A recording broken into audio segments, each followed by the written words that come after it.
Hello guys, welcome to another trapping video. So in this video, I'll be explaining how an ojibwa bird snare is constructed and how it works. So to begin, you're going to find yourself a stake like this.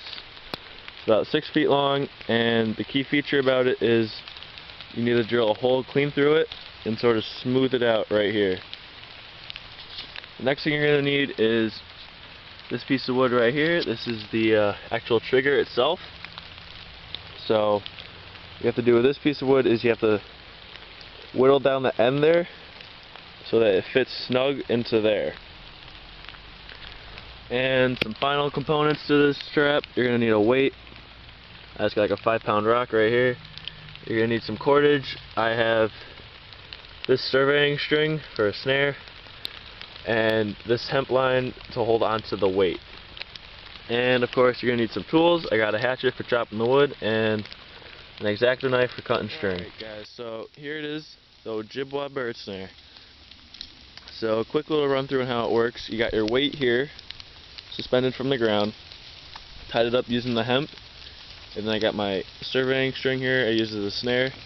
It runs up, it gets fed through that hole.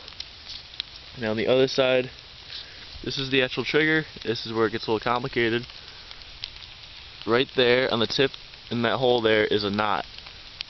Now that knot is being pulled through and down because of this weight. So now it's counteracting the gravitational pull on the stick here. This stick wants to go down, but that knot is pulling up. So they're counteracting each other.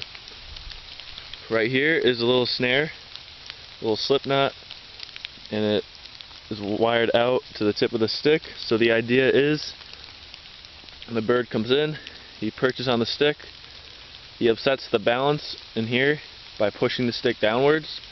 So as that happens, he releases the knot, the rock pulls the weight down, is pulled down by gravity, and the bird's feet get stuck in here. Now as the rock falls, this slip knot tightens, and basically he gets dragged up against the beam here, and he's basically trapped in a snare. There you go. I had to modify the way it was activated there, but that's the basic idea. So I mean, those were bird legs. They'd be trapped just like that. You got your weight in the ground there. He's not going anywhere.